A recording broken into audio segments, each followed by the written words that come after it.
Sub-Team Open video, we got a question from our buddy Frederick about alone time, about comparing himself to his classmates, about the anxiety that he is feeling as a result of these things.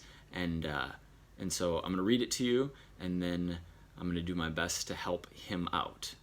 So I'll paraphrase, but he's in this email, mike@ontheregimen.com, and if you want your question answered, you can email me. He's very specific and detailed, which is great because it gives me more context for answering the question. So, Frederick, I appreciate that, my man. He says, "Hello, Mike. So happy to see you back on YouTube. Glad you're still crushing it." He sees himself as a fellow introvert, but he's very aware of the benefits of being socially active and strives for a certain amount of social interactions every day, he says. However, this past year or so, I feel like I have lost my introverted roots in that I struggle to enjoy being alone the way I used to. Example, as a kid, I could play by myself for hours and absolutely love it.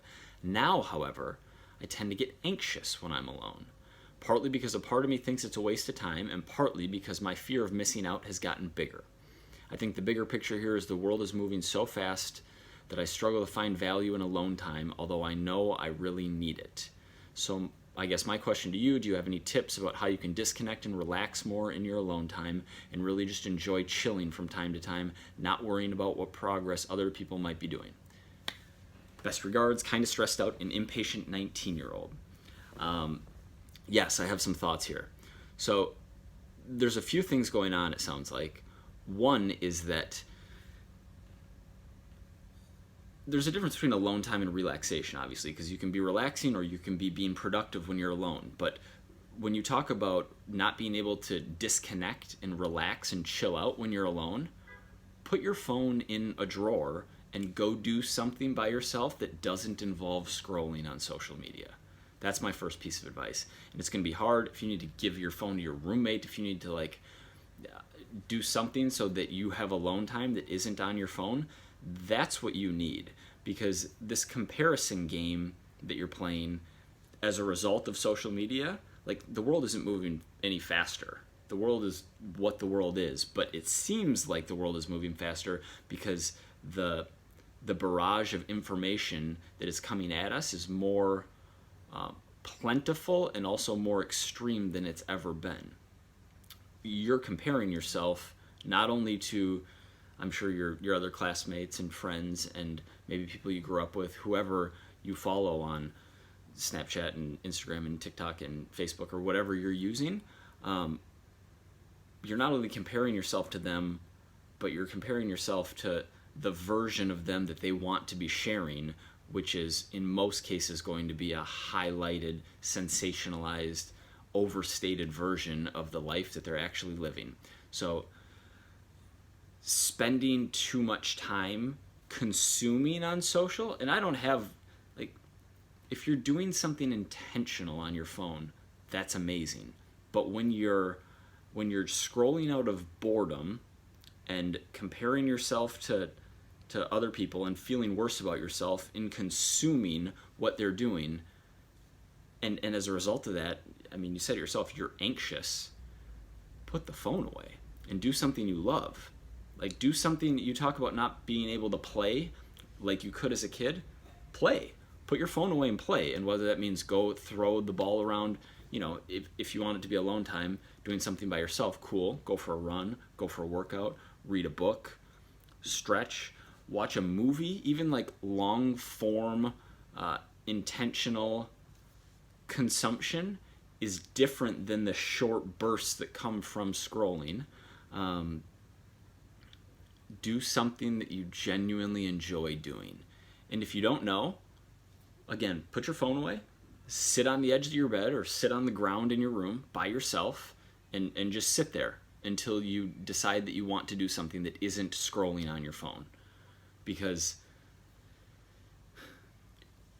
to get in that place where you want to play, it requires being bored first. And our cell phones have taken away the ability to be bored for most of us, which has probably stunted creativity and probably will definitely reduce the amount of play in our lives. But by making yourself bored first, then you're going to naturally, and this might not happen within a day, but over time, you're going to find more, you're going to get in touch with more of what you're interested in, and you're going to play as a result of that.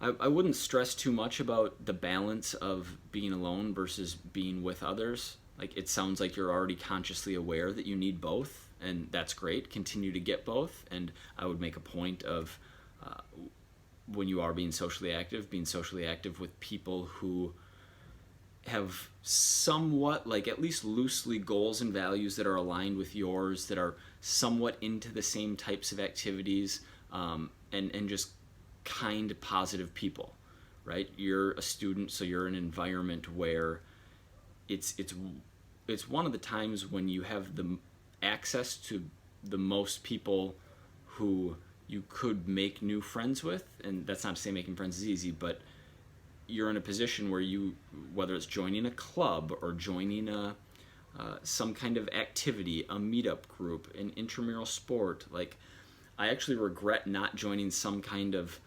philosophy type club or like extracurricular thing in university, just because making more friends in the areas of your specific interests is going to benefit you and them greatly. So yeah, those are my thoughts. Disconnect, relax in your alone time, put your phone away. Comparing yourself to your friends, your peers, to whoever is, even if you actually knew what was going on with them, it wouldn't be beneficial, right? Because you're different, you're living different lives, you're different people, and you're on different paths, you're on different missions. The other thing I will say is this anxiousness of being alone, and maybe you didn't explicitly say this, but this is something that I've heard and that's quite common, especially in our current culture, is feeling guilt around not working. Like, if you want to relax and you want to be alone, but you're having anxiety that might be driven by comparing yourself to others and keeping up with the Joneses and what are others doing, but it also might be a guilt that you should be doing something, and that guilt is often brought on by our idolization of what others are, and whether that's like a Kobe Bryant, I play basketball for 18 hours a day and only sleep 4 hours, and that's how I became the greatest, or and I'm exaggerating, or it's any